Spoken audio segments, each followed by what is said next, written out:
দোয়া কবুল হওয়ার জন্য মহান আল্লাহ তাআলার কাছে কিভাবে দোয়া করতে হবে? দোয়া কবুল হওয়ার জন্য প্রথম শর্ত হলো হালাল উপার্জন থাকা। হারাম উপার্জনকারী ব্যক্তির দোয়া কবুল হয় না। চুরি করে, ডাকাতি করে, টিন চুরি, গম চুরি করে এরপরে মক্কা শরীফ গিয়ে 2 হাত তুলে আল্লাহর কাছে চোখের পানি ফেলে দোয়া করছেন, হাদিস বলছে দোয়া কবুল হবে না। দোয়া কবুল হবে না।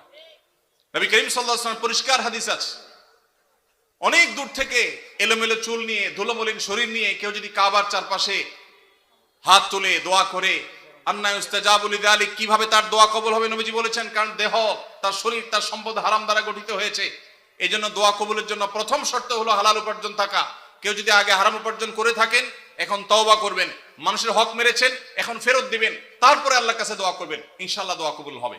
দোয়া কবুলের দ্বিতীয় শর্ত হলো অন্তরের অন্তঃস্থল থেকে কায়মনোবাক্যে দোয়া করবেন, অন্য মনস্ক হয়ে না, দায় সারা ভাবে না, মনোযোগ দিয়ে দোয়া করবেন।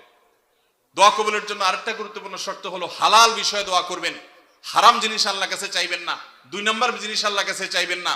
অবৈধ সম্পর্ক করার, কারোর সাথে অবৈধ রিলেশন করার, হারাম সম্পর্ক করার জন্য আল্লাহর কাছে দোয়া করবেন, এটা অবৈধ দোয়া, নাজায়েজ দোয়া, এটা করা জায়েজ নাই। বৈধ দোয়া করবেন, নেক দোয়া করবেন, ইনশাআল্লাহ আশা করা যায় আল্লাহ তাআলা দোয়া কবুল করবেন। দোয়ার ক্ষেত্রে আল্লাহর প্রশংসা, নবীজির প্রতি দুরূদ প্রেরণ, এরপরে আপনি যে কোনো চাওয়া পেশ করবেন, বৈধ চাওয়া। এবং দোয়া করার পর কবুল হচ্ছে না কেনার জন্য হুলস্থুল করবেন না।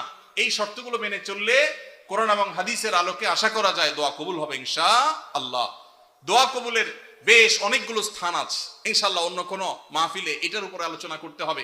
এটা নিয়ে আমার একটা সংকলন আছে। দোয়া কবুলের 33টা জায়গা আছে, স্থান আছে, সময় আছে। সেগুলো কি কি একটা আলাদা আলোচনা ইনশাআল্লাহ আমরা বলবো। এটা নিয়ে বহু আগে আমার একটা বক্তব্য আছে অনলাইনে, কারো প্রয়োজন হলে শুনে নিতে পারেন।